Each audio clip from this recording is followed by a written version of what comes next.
Salut la famille, j'espère que vous allez bien. Oya bino mère Anto ayeli susu bana papa bana mama bobo sanate ko kotsa ba abonnement na bino na chaîne ya mère Anto TV. Bobo sanate ko partagera pe ba vidéo ya mère Anto e ko sala kaka bien.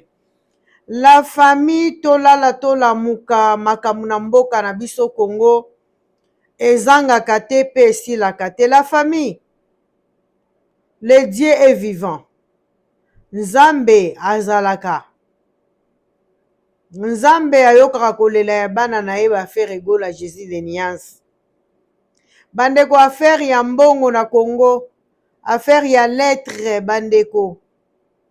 Nangi nasala analyse nanga muke na kotikela bino Pierrot Luara boyoka ye ndenge azoloba. Na kotiela bino pe extrait ya Zakari bakosangana ye na Pierrot pona boyoka bango. Zakari alobi balongola bana kini. Zakari azoloba bana kini na koexplike bino makambo ya lettre wana eza kosirkile. Lettre eza kosirkile obie bosi bozwi mbongo o boamize deja na Stade de France. Omoni nzambe oyo nzambe na nzembo papa Hervé wana ezala ndeni nako ekoya nzembo papa Hervé moko ayembaki nanga soki na ndenge nini wana ekoya na oyemba ngo. Zakari yo uti kobeta tolo kala mingi te awa. Zakari obeti tolo bakotia avion leta kwa mize mbongo pona ba Congolais bakende ko soutenir Fali na Stade de France. Bokanisaki boko continuer na muyibi na bino jusqu'à quand? Bandeko na ngai. Non, le Congo est mauvais. What? Donc peuple congolais bazo kufa bena nzala kuna. Donc bambongo ya monte so bimande boye. Donc soule azaki wana sous-marin na gouvernement pona kobimisa mbongo. Oh non. C'est triste la famille. Na koloba vraiment mingi te na kotikela bino Pierrot Luara boyoka ye na Zakari bababaso alingi ko expliquer koloba ke balongola kombo ya Fali na kati, balongola kombo na ye na kati, balongola kombo ya batu na bango nyonso atangaki. Non, boza na kati bamiyibi. Bon, nasala mo analyse mukie selon Pierrot Luara. Pierrot makambo oyo ndengo lobeli yango ngai mère Anto na sepeli te. Yango wana na elio na analyse. Yo ye kokotisa na makambo ya politique na ona kati. C'est bien beau.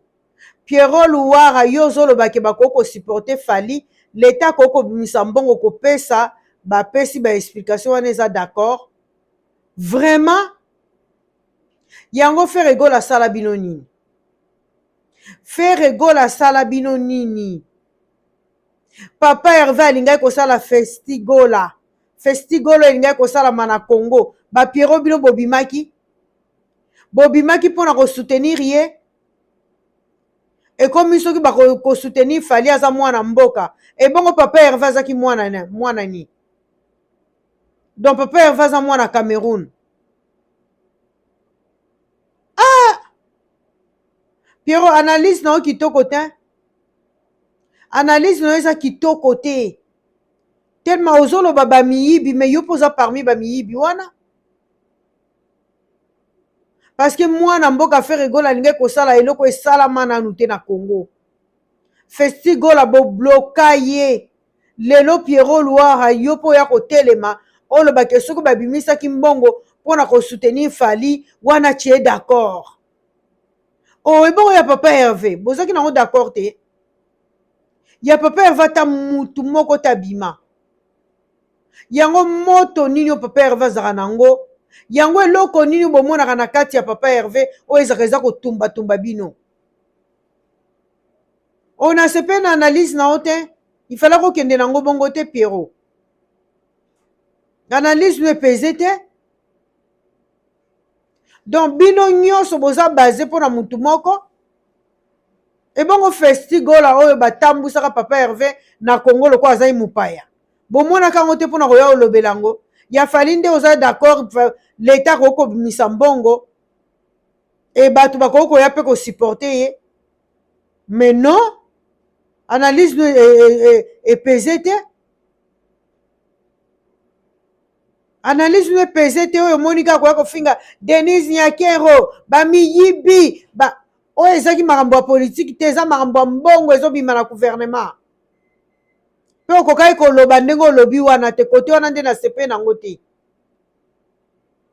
ya kolobaki bakoki kobimisa mbongo parceke mwana mboka azobeta ebongo Frère Egola na stade de Martyr babundisaka ye mutu moko te abimaka ya kolobaki Frère Egola aza mwana mboka bokoki kosala ye makambo ya bote botikela ye beta festigola batambusa ye alingi abeta akobeta ata alingi abeta akobeta ata alingi abeta ata mutu moko te abimaka donc nyonso wana eza kliki na bino nyonso bamiyibi bino nyonso bamiyibi mbongo wana bokokabola yango wana olobi lokola boyebi ke fali aliaka na ye na barwandais bino nyonso boza nsima barwandais wana mpona boliaka mbongo yango wana oza d'accord nango yango wana oza d'accord nango efalaki babimisa nde bapesa fali ye moko na maboko oyo fali ye moko azoloba billet soki eza vendu soki 80 billet eza vendi na wapi na kote nini bango baza kosaleka bango baa bamiyibi Zakari wana komi kobeta misu na balinete ya noir ifalaki tomona na misu na ye ndenge ni ezosala ndenge bozobimisa mbongo boye na Congo mpona kaka mutu moko bamusicien mosusu te bamusicien mosusu nga nayebi na ngai te nga naloba mpona papa Hervé o Pierrot Lua yo mpo esopi yo osali analyse ya kitoko te analyse no epese te ngai mere anto na sepei nango te ekoma bolobela festigola ya Frère Egola te anyokwama lokola étranger papa Hervé alongola na bato baya na koya na Congo boanila yango bokomi kopusa ye place oboyo te place oboyo te boza wana muzeki ndiko azoyemba nzembo ya mutu akufa bozolobela oko te oyo bino bomoni ya kotelemela ezaka ya fali donc bino nyonso boza na profit na mbongo wana bamiyibi tokangi bino la famille je n'ai pas grand chose à dire donc bino moko bokolanda nanu Pierrot Louara après bokolanda Zakari bababaswe boyoka bango nyonso wana baza bandi ya mbongo ebimaka na leta baliaka yango wana bazolekela biso na bareseau sociaux kofingaka ya lokuta faci boye Denise Nyakero boye do Pierrot Louara azosepela ifaki bapesa fali mbongo papa obeti mabe kitoko te yango oza na televizio tongo midi pokwa kofinga bozofinga faci oyoki mbongo ekobima ifalaki bapesa fali mbongo wana parceke boyebiki na nsima nango bino mpe bokolanda bokie bapesi bino ndambu kitoko te papa Hervé aza mwana mboka mutu moko te azobundela ye en tout cas nga mere anto na sepeli na analyse na yo te epese eloko te olobi eloko ya malonga te olobi na avantage ya fali ifalaki bapesa ye mbongo donc mwana mwasi wana muteba soki Yolande soki nani bamakele nyonso bosala bato na réseau sociaux moko bakobimisaka mbongo bapesi bino pa mutu na mutu akomi na kwe na ye afandi wana analyse na yo bien te bana papa bana mama na otiela bino Pierrot natieli bino Zakari natieli boyoka bango nde bakomi kolia munoko donc festigole tonyokwa mawa na mamitema esala biso pasi ndenge nini bazolongola papa Hervé boye ndenge nini bakirotinda ye kuna boye ndenge nini basali na ye boye ya fali nde efaki bapesa ye mbongo parce que aza mwana mboka.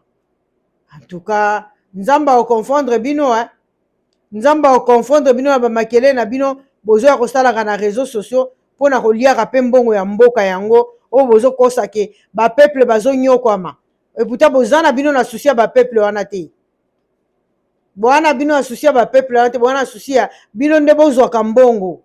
Koma bapesa fali mbongo parce que aza mwana mboka? Pourquoi pas papa Hervé?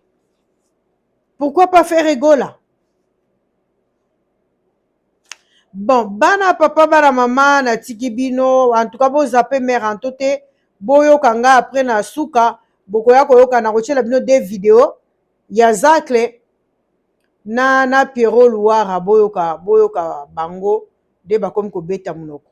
En tout cas merci beaucoup, abonnez-vous massivement na chaîne ya Mère Anto TV, bo partagera pe ba vidéo à Mère Anto et kosala kaka bien la famille, on est ensemble. Des gros bisous et bobo sanate ko tia ba j'aime na bino na ba commentaire et kosala kaka bien. Merci beaucoup la famille. Cheers, bye. Vraiment bateau yo pona moyibi.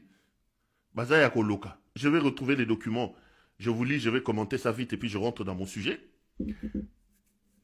La dame là qui s'appelle Elébé, Yolande Elébé, celle qui est aujourd'hui ministre de la Culture, elle aurait introduit un document pour que les trésors publics sortent près d'1 million de dollars aux fins de soutenir ou d'accompagner le concert de Fally Ipupa. Je vais d'abord vous lire les libellés tels que les documents ont été publiés. Je vous lis les libellés des dépenses et je vous donne la vérité sur ça. Donc, 985 000 dollars sollicités du trésor public pour le concert de Fally.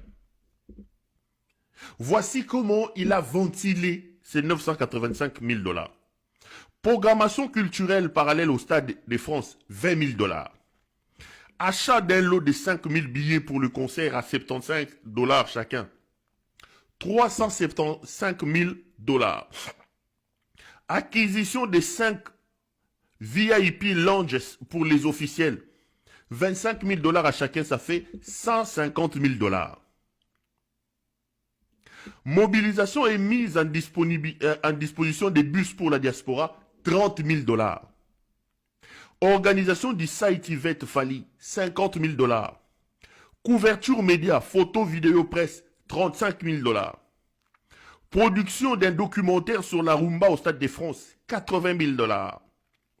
Création de l'espace Congo Culture autour du stade, 120 000 dollars. Coordination logistique, 15 000 dollars. Création et distribution d'objets culturels et symboliques, 30 000 dollars. Tout compte fait, 985 000 dollars américains. Elebe Ozamu Yibi. Yolande Elebe Ozamu Yibi. Fally, ce n'est pas la première fois qu'il va porter l'étendard du Congo à l'extérieur du pays. Nous sommes obligés de soutenir un enfant du pays. Mais nous ne devons pas profiter de l'occasion de ces artistes qui ne reçoivent pas leurs droits d'auteur, qui ne sont pas protégés dans leur propre pays, qui ne sont pas garantis dans leur propre pays pour voler de l'argent. Moi, je suis d'accord pour que le gouvernement du Congo puisse soutenir Fally. Mais lorsque vous suivez, vous lisez la ventilation de ces dépenses, vous vous rendez compte que Yolande Elebemo Yibi, ba mama ya basi, mitema ya bo mama ezali sous-souté mi Yibi. Vous avez une première dame voleuse, capable d'aller voler même l'argent yabato oyo bakufa. Mais bota la sous mamoyo, ministre de la Culture, Yolande Elebemo Yibi.